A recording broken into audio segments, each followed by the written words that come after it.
I would like to introduce Rune, who is from Denmark and who is a historian of religion, and he will be talking about spring rituals. Let me just start by also connecting a little comment to Yelena's story there, and that is that I was actually at the National Museum in Copenhagen not so long ago, where I saw this 4 Sami drums hanging a little bit like hats on a rack in a corner of a room there.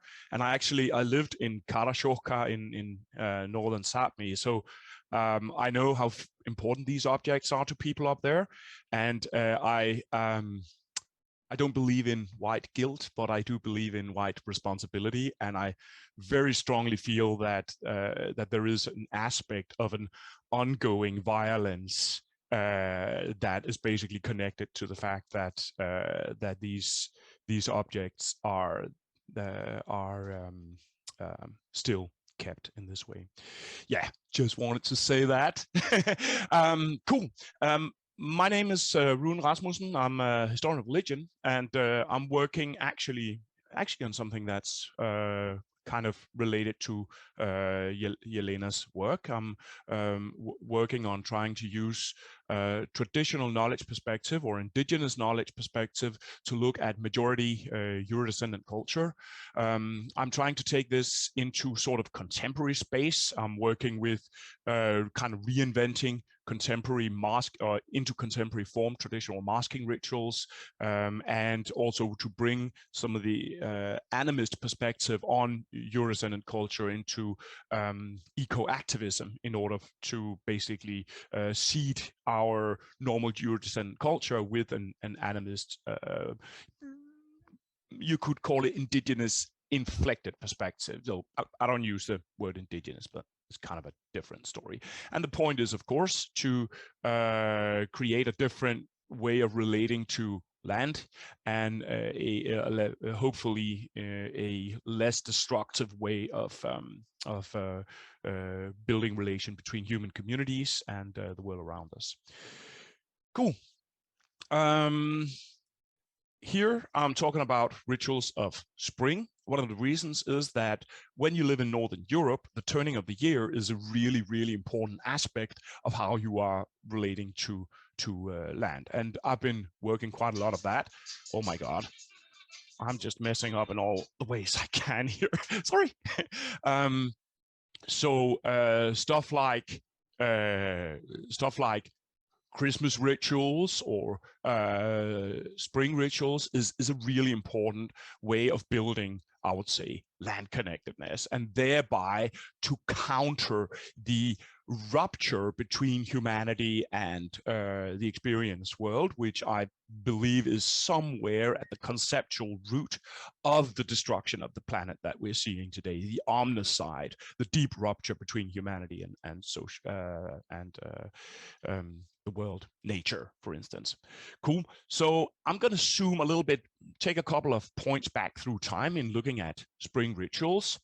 When you look at contemporary spring rituals, for instance, in Northern Europe, here you have Danish socialists, then these kind of rituals are actually, they are contemporary forms that are replaying motifs that are very ancient, the carrying of branches so that you find it on rock carvings, and this whole idea that there's something socially subversive about a spring celebration that might also have very old roots in the modes of governance and the shifting between different social models that fit different parts of the year. This is something that you regularly find in traditional culture. You find that that society changes in different parts of the year, and it can change rather a lot. There are groups of people who basically go from living in small groups of hunter-gatherers to living in large states with police and centralized structure and stuff like that, where they do one in the summer and the other one in the winter, and stuff like that. This is a fairly normal way, and some of this sort of socially subversive aspect of spring ritual might reflect that North Europeans could have had these kind of rituals at some point, possibly where the winter was perceived as feminine and carnivalesque, where summer was perhaps perceived as masculine and a time for perhaps war and these kind of things. Cool. Another layer in spring celebrations is the Christian Lair, which is primarily the celebration that's called Annunciation. Now, Annunciation is the 25th of March. That's exactly 9 months before Christmas, meaning that it's the time of year where, according to Christian mythology, Mary had sex with God in order to become pregnant with Jesus. And so there's a kind of an idea of a celestial marriage, or a marriage between heaven and earth, that sort of gives birth to the coming year, to Jesus. And this is a piece of Christianity, of course, which has been merged in with local or North European notions of the year. And I'm trying to look at this from, or I have learned, you could say, to think about this from a perhaps slightly unexpected side. I did my PhD research in Afro-Diasporic religions in Brazil, and in the kind of African tradition that lived on in the New World. For instance, Voodoo and Santeria, the enslaved Africans, they developed extremely effective conceptual ways of countering the onslaught of Euro-modernity on their culture. And part of this, the way that they do this, is merging their figures from their traditional culture into imagery from the culture that was dominating them. So you see a deity like the Yoruba Nigerian god Oshosi, who's a hunter and has a bow. He will then be associated with Saint Sebastian, who is penetrated by arrows. So there's kind of an associative play almost going on that has allowed these people to transform and transmit their traditional culture into the new setting. So when you look at spring rituals from this kind of way of thinking in Northern Europe, and you look back through time, then you can see that stuff like the Annunciation Day, which is also called Lady Day in English, that would be called Vor Frue, Our Lady Day in most Scandinavian languages, and that is then sort of changed by popular etymology into Vorfruen, which basically means something completely different. It means the spring lady. And this spring lady actually seems fairly aligned with pre-Christian figures, where you have like Eostre in the English area, a kind of spring goddess associated with the period around April. Or you have in Scandinavia the Disa Ting, which is a spring celebration for also some kind of goddesses, Disir.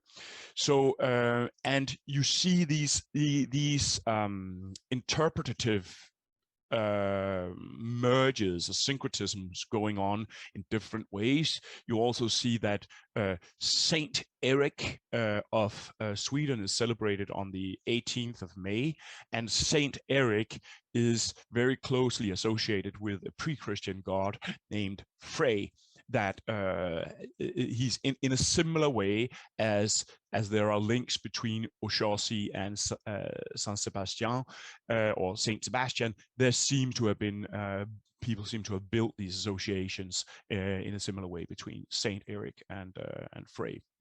So this is just a little bit of an overview of these traditional rituals of spring, and the way that I'm trying to work with this today is to try to reopen dialogue with this traditional knowledge way of thinking when we are, as contemporary majority Eurodescendant people, engaging with our own cultural heritage and our own cultural history. One aspect of the particular spring history, spring ritual, goes all the way back to the pre-Christian era, where there was a ritual that was held at the full moon that fell a couple of days ago. It's the Dies-Ting full moon, and this particular ritual was augmented at an octennially recurring period. So one time every 9 years, there would be huge gatherings in where people would gather into particularly sacred spots in Sweden and Denmark, particularly in Uppsala and Leida, to have particularly grand sort of festival-like celebrations. And I actually figured out, or I think I figured out, how that was timed, and it's a little bit of a scientific discovery, actually, not a big one, but a little one.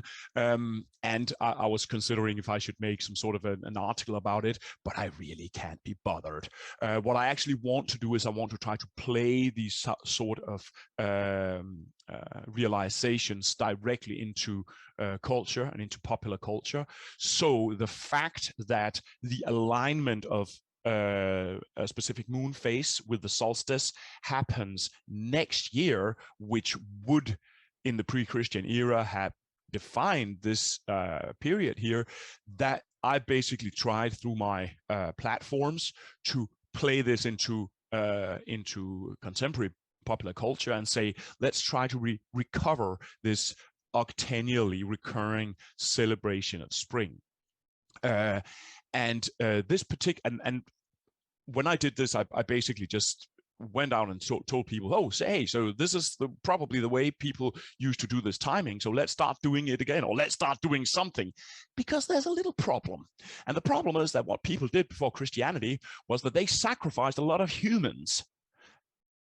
And that's not really on the table today. So, what we've been doing is that, I mean, of course, culture change and stuff like human sacrifices for us today is an absolutely grotesque, even to consider. So, what we've been doing is that we've been looking at the foundational myth, which is called the myth of Aun. King Aun of Sweden, or King Halvdan of Denmark. These kings in the myth, they murder their sons in order to live forever. They murder their sons in order to live forever. And this is even in the perspective of this very ancient worldview, this is a very pathological behavior, actually, because they are murdering hope, in a sense, these kings. Now, and the fact that they like Aun has 9 sons and he kills all of them, and these killing of sons or sacrifices of sons mark the 9-year period. And this myth, actually, what I think this myth actually refers to, and I've developed this also in dialogue with the Aboriginal Australian complexity thinker Tyson Juncker-Porter, is that it actually represents a rupture that is a rupture of kinship, fundamental kinship with the world. And this is a basic theme in North European traditional knowledge. You see it most monumentally represented in the myth of the Ragnarok, where the fratricide, one brother killing another brother, that is the fundamental murder of kinship, which sort of unravels all relatedness in the world, a little bit like pulling a string of yarn out of a knitted sweater. And then the world sort of collapses in this absolute cosmic confrontation. And in a similar way, this killing of kin, of sons is it's a Ragnarokian, it's an apocalyptic aspect of loss of kinship. And the octennially recurring celebration is then you could say, a purification of this rupture, a cleansing of this rupture, a healing of this rupture.